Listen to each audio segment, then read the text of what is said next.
स्वागत है आपका अपने चैनल संकल्प सक्सेस में। आज हम इसमें आरआरबी ग्रुप डी 2026 के 1/12/2025 का थर्ड शिफ्ट करने वाले हैं, जो कि अति महत्वपूर्ण प्रश्न होंगे। इसमें ग्रुप डी 2026 की तैयारी के लिए एकदम मतलब ये क्वेश्चन जो है वो बहुत ही महत्वपूर्ण होंगे।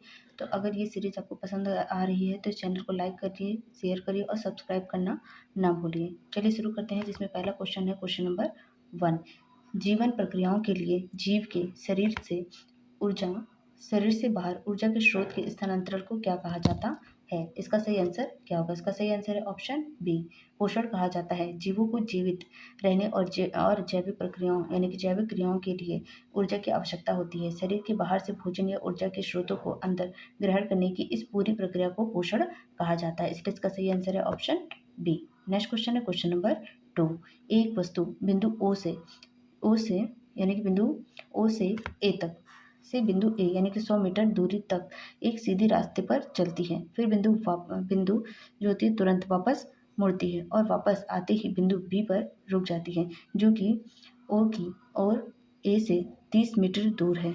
तो तय की गई कुल दूरी और विस्थापन का परिणाम क्रमशः क्या होगा? इसका सही आंसर क्या है? देखा जाए तो वस्तु जो है पहले ओ से ए तक 100 मीटर गई है, फिर वापस बी तक यानी कि 30 मीटर आई है। तो कुल दूरी टोटल क्या हो गई? 100 प्लस 30 यानी कि 130 मीटर। जबकि विस्थापन इसमें क्या हुआ है?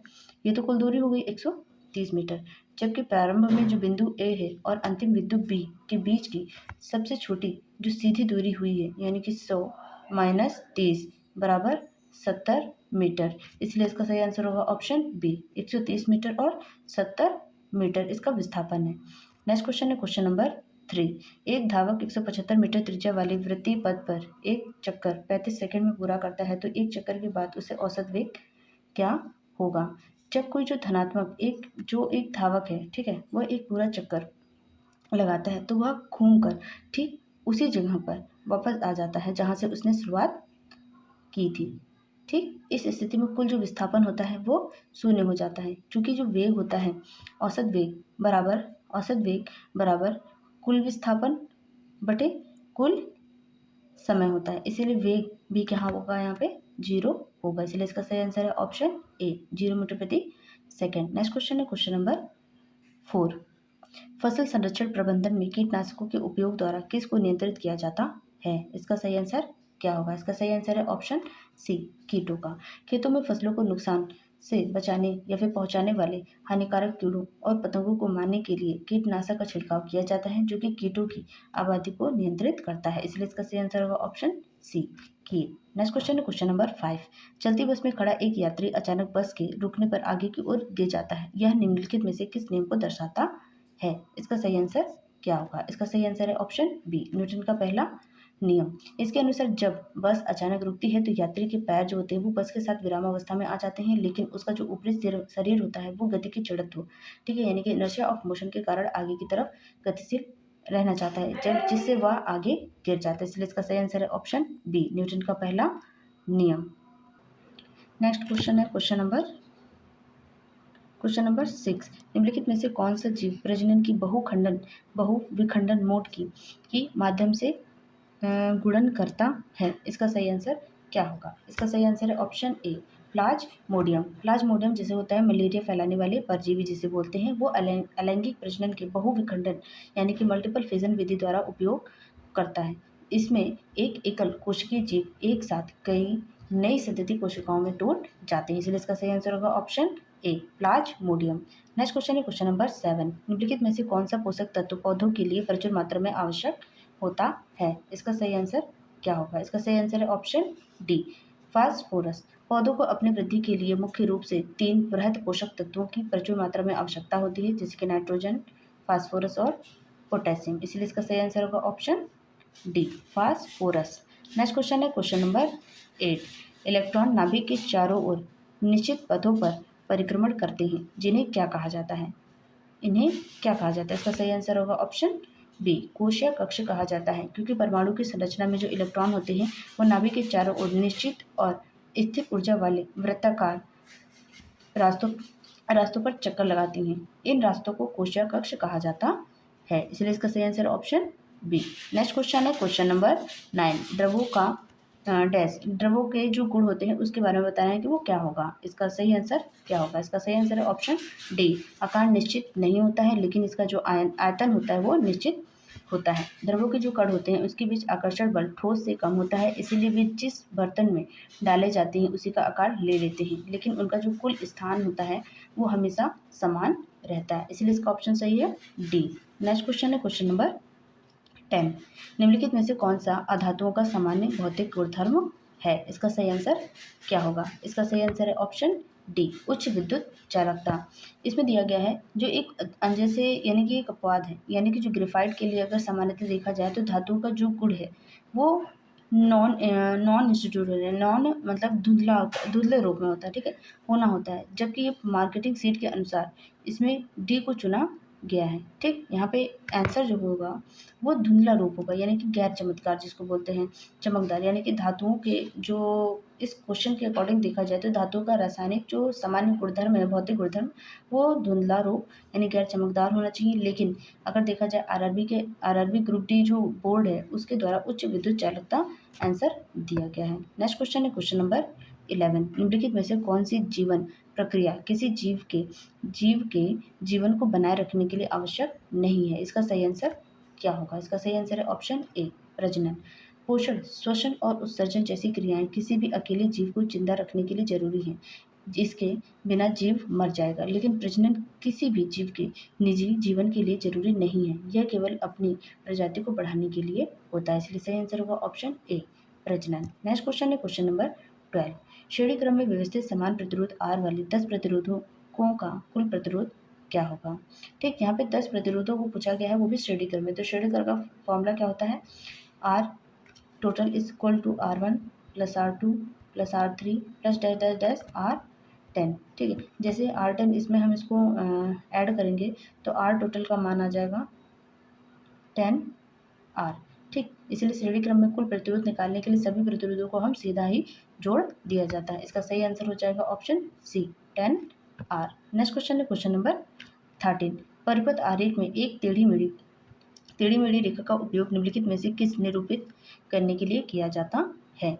यहाँ पे देखा जाए तो जो विद्युत परिपथ होता है उसमें धारा के जो रास्ते से आने वाली जो रुकावट होती है या अवरोध होती है उसको दर्शाने के लिए टेढ़ी मेढ़ी रेखाएं होती हैं जिसे जिगजैग बोलते हैं। उसका उदाहरण जैसे कि प्रतिरोधक, जैसे ये टेढ़ी ये प्रतिरोधक होती है, यानी कि रजिस्टर के प्रतीक के रूप में होता है, इसलिए इसका सही आंसर होगा ऑप्शन सी, एक प्रतिरोधक के रूप में किया जाता है।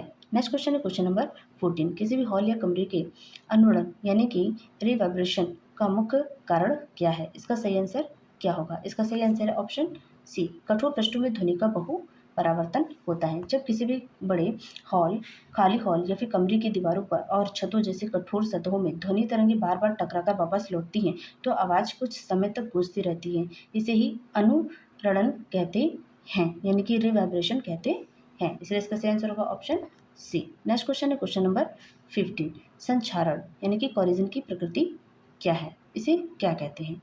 इसका सही आंसर होगा ऑप्शन बी, रासायनिक परिवर्तन कहा जाता है। संचारण यानी कि जो कोरिजन होता है, जैसे कि लोहे पे लगा हुआ जंग, एक रासायनिक परिवर्तन होता है जिसमें धातु हवा के ऑक्सीजन और नमी से क्रिया कर एक नया पदार्थ बना लेते हैं जिसे वापस मूल रूप से नहीं बदला जा सकता। ठीक, जैसे कि हाइड्रेट आयरन ऑक्साइड, इसलिए इसका सही आंसर होगा ऑप्शन बी, रासायनिक परिवर्तन। नेक्स्ट क्वेश्चन है क्वेश्चन नंबर 16। गोल्जी उपकरण निम्नलिखित में से किस अंगक से संबंधित है। इसका सही आंसर क्या होगा। इसका सही आंसर है ऑप्शन डी, अंतर्ध्रुवीय जलिका, जिसको हम एंडोप्लाज्मिक रेटिकुलम बोलते हैं। ठीक, इसमें कहा गया जो गोल्जी उपकरण है, ठीक है, जो गोल्जी उपकरण यानी कि गोल्जी अपर्चर्स का जो सीधा संबंध होता है वो ER से होता है, यानी कि अंतर्ध्रुवीय जलिका, जिसको हम एंडोप्लाज्मिक रेटिकुलम बोलते हैं, इससे होता है। एंडोप्लाज्मिक जो रेटिकुलम होता है उसके द्वारा बनाया गया प्रोटीन और लिपिड्स को पैक और माफियाइट करने का काम गोल्जी उपकरण भी करता है। ठीक है, मॉडिफाई यही करता है, इसीलिए इसका सही आंसर है ऑप्शन डी। नेक्स्ट क्वेश्चन है क्वेश्चन नंबर 17। एक बच्चा खिलौना कार को जमीन पर खींचता है, यदि बल और विस्थापन एक ही दिशा में हो तो किया गया कार्य क्या होगा।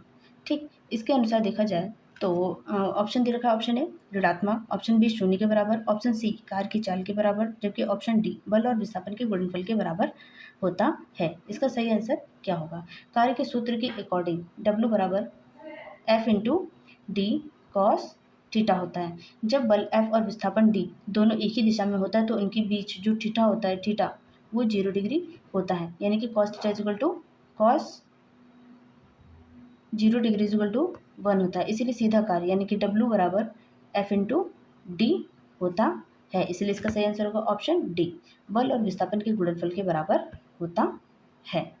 नेक्स्ट क्वेश्चन है क्वेश्चन नंबर 18। ग्लूकोज का रासायनिक सूत्र क्या होता है? जो ग्लूकोज का रासायनिक सूत्र होता है वो C6H12O6 होता है, यानी कि ऑप्शन डी।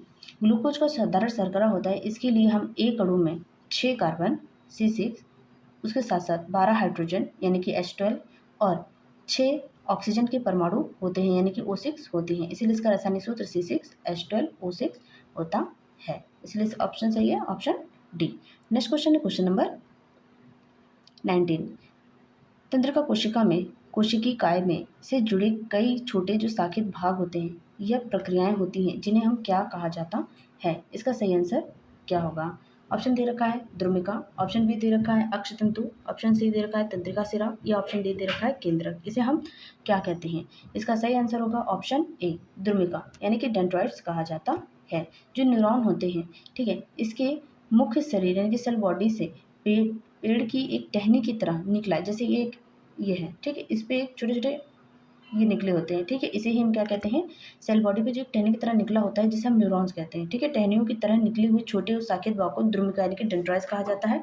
ये दूसरी कोशिकाओं के से संदेश को क्या करते हैं? ये प्राप्त करते हैं। इसलिए इसका सही आंसर होगा option A Drumika. Next question है क्वेश्चन नंबर 20। बोहर के परमाणु मॉडल के संबंध में निम्नलिखित में से कौन सा कथन सही है? इसका सही आंसर क्या होगा?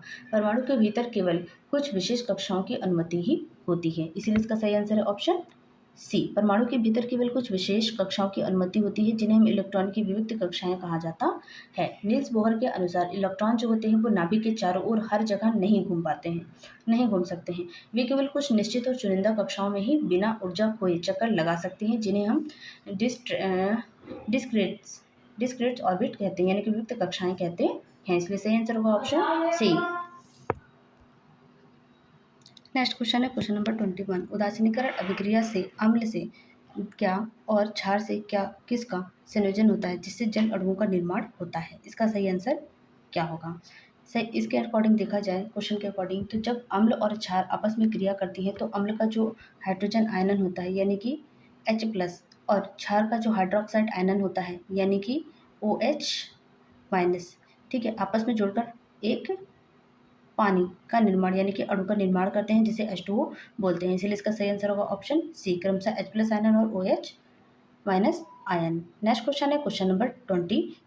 निम्नलिखित में से किसे समाज में खराब जीवन स्तर में योगदान देने वाला प्रमुख कारक माना जाता है? इसका सही आंसर क्या होगा? इसका सही आंसर है ऑप्शन बी, संसाधनों के वितरण में असमानता कहा जाता है। समाज में जब बुनियादी जो सुविधाएं होती हैं जैसे पैसों और संसाधनों का बंटवारा बराबरी से नहीं होता है तो समाज का एक बड़ा सा हिस्सा गरीब रह जाता है, जिससे वहाँ का जो जीवन स्तर होता है वो बहुत ही खराब हो जाता है। इसीलिए इसका सही आंसर होगा ऑप्शन बी, संसाधनों के वितरण में असमानता होती है। नेक्स्ट क्वेश्चन है क्वेश्चन नंबर 23। एक त्रिभुजाकार कांच के प्रिज्म में कितने आयताकार पार्श्व पृष्ठ होते हैं? इसका सही आंसर क्या होगा? ठीक, इसका सही आंसर है ऑप्शन बी, 3 होते हैं। एक साधारण त्रिकोणीय कांच के जो प्रिज्म होते हैं में कुल 5 सतहें होती हैं, जिसमें 2 जो सतहें होती हैं वो त्रिकोणीय होती हैं, जबकि बाकी 3 सतहें होती हैं वो आयताकार पार्श्व पृष्ठ होती हैं।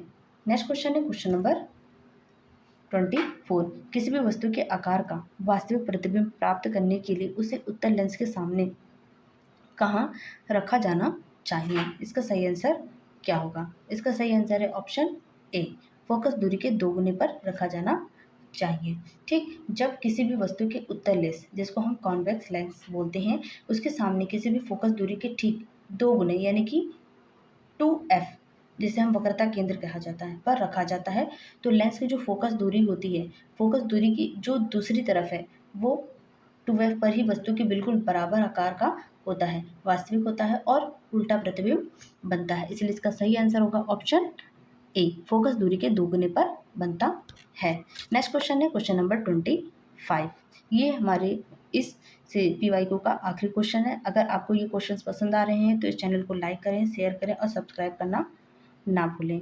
उससे पहले देखा जाए ये क्वेश्चन क्या कह रहा है कि क्वेश्चन कह रहा है कि दिए गए यौगिकों में से किसका उपयोग ईंधन योज्य के रूप में किया जाता है। ईंधन योज्य के रूप में किसका, यानी कि फ्यूल एडिक्टिव के रूप में किसका उपयोग किया जाता है। इसका सही आंसर क्या होगा? इसका सही आंसर है ऑप्शन डी, एथेनॉल के रूप में किया जाता है। जो एथेनॉल का सूत्र होता है वो होता है C2H5OH को अगर हम पेट्रोल में मिलाकर गाड़ियों में ईंधन के रूप में इस्तेमाल किया जाता है तो यह पेट्रोल की जो कार्य क्षमता है उसको बढ़ाता है और पर्यावरण में हानिकारक गैसों के प्रदूषण को कम करता है। ठीक, इसलिए इसका सही आंसर होगा ऑप्शन डी, एथेनॉल। ये 25 क्वेश्चन जो अभी हमने जिसका डिस्क्राइब करवाया है यही स्टेप बाय स्टेप समझाया है। ठीक है, अगर ऐसी ही क्वेश्चंस आपको समझ में आ रही हैं तो पीवाईक्यू जैसे कि पहले और भी हैं जो कि हमारे 27/11/2025 से पूछे गए थे वो करवा जा चुके हैं। तो सबसे पहले उसको देखें और जैसे जैसे हम आगे बढ़ते जा रहे हैं तो एक भी सीरीज़ को छोड़िएगा नहीं, जिससे आने वाले आगामी परीक्षा है जो कि अगस्त में भी हो सकता है। ठीक है, तो वो आपके लिए अच्छे अति महत्वपूर्ण होंगे। ठीक, अगर ये सीरीज़ आपको पसंद आ रही है तो चैनल को लाइक करें, शेयर करें और सब्सक्राइब करना ना भूलें। Thank you for watching this series. जय हिंद।